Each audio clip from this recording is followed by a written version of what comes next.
Hey guys, this is Rick. I just wanted to talk to you a little bit about your upper ranges. Everybody wants to hit those high notes. So talk a little bit about the middle voice, the money notes, the ones in the middle that are right around your first passaggio or bridge, and you want to kind of keep that together. You don't want to let it flip.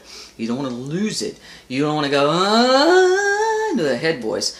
You want to continue that same connected sound all the way up until your highest note within your first or second passaggio for a male tenor. Actually, a male tenor has three.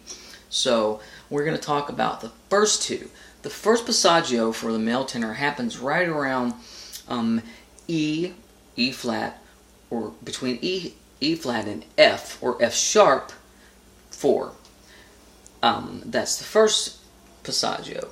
You want, instead of flipping from chest into head, you want to maintain that same chord closure through that passaggio so you can get to your second bridge, your second passaggio, which occurs right around high C or C5, C5 sharp. So you want to carry that tone from the bottom to the top. And the little exercises that I use to try to get me from the bottom to the top and back again without losing any of that sound quality, that tone, and that power, resonance, I call these dive runs. Okay, they're like diving up and they're diving back down. You start from a lower, just below, say maybe middle C, just above middle C, maybe an A4, and then you go all the way up into like a G sharp 5 or something. Just a lot of time. I don't know if you're familiar with a song and everybody wants me to sing, and I just haven't done it yet.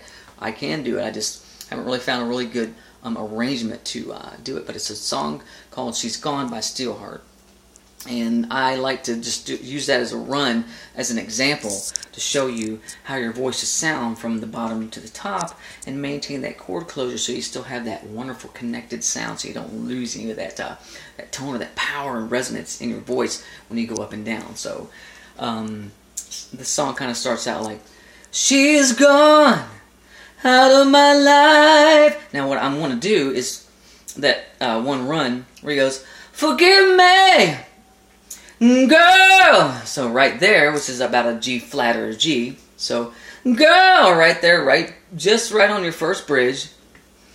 Girl. Now instead of just singing it like that, I want to do what's called a dive run. So I want to start there.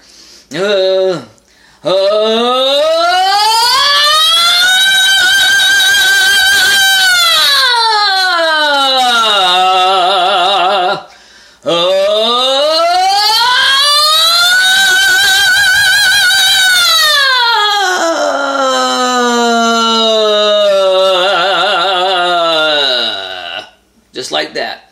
When I do it really strong like that, because what happens is it's keeping my chords together. It's not letting me lighten up. So for instance, if I want to go and go through my two passaggios that I can feel, and I feel that disconnect between those two passaggios from the G, the F, the E, the G sharp or the E, F sharp, depending on where you are and what type of tenor or what type of singer you are. And the second one around the C5 or C5 sharp, I try to maintain that together so I can still have that same power. So I don't lighten it up. I don't. I start out really heavy, and I continue the heaviness in the tone, but not in the weight. You don't want to carry that weight with you up, because what's going to happen is if you get higher, the higher you go and past the second passaggio, the tone should actually go behind you, back. It should feel like it's going scooping from the back, from the front of your mouth, from the out through your mouth, back up to the top of your head and out the top of your head. So it's a full sound. It's hard sound, but it's lighter. So you leave that weight with it down in the bottom register in your chest where you started, into the middle and up to the top. That's super head voice. So we'll try that one more time. You can try it with me. Start right about here. I don't have a piano, so I can't really find a note. So you have to figure out what that note is.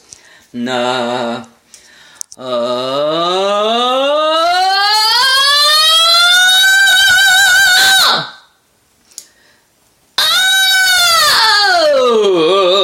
when you're diving, you don't want to let go of that when you're up there, you want to hold on to it, come back down. So you want to take a nice deep breath and go, exhale.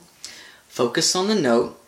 You want to keep your mouth kind of small, not really small, but kind of square. And you want to keep your tongue, okay, resting, kind of scooped in between your bottom molars. You want to kind of let it relax. You don't want to wag it out there, hang out there, or flick it back in your throat, because you're going to get a throaty sound, really wag, or really a pinch sound. You don't want to pinch your vocal cords. You want to leave them a little bit open, but you don't want to open your throat so wide that it sounds like you're you're going to run out of air. Because if you open your mouth too wide, the vocal cabinet's going to allow too much air or wind in that, and it's going to exasperate you. It's going to be, you're going to run out of air before you ever get to the top, and you'll never be able to come back down.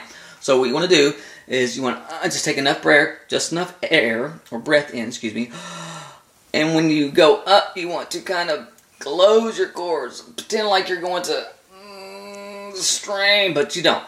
You want to feel it, but you don't. So let's try it again. One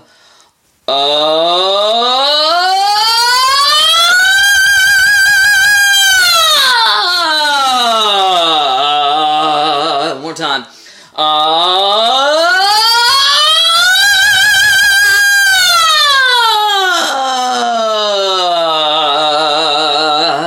Now you notice when I come back down, I let off of a little bit. There's a couple of reasons. One, it keeps me from running out of air, and two, it doesn't strain my voice.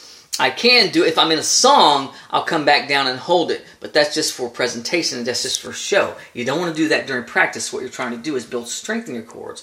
So if you release it a little bit on the way back down, it doesn't put as much tension on your cords, and it keeps the tension, instead of in your throat, in your diaphragm and in your vocal cabinet, that's where the tension, or the compression, actually, it's not really tension, it's compression, should be. So once again, this is just some exercises for you to try, and I call them dive runs, so you can get up into your super high head voice and back down to your chest voice without losing anything.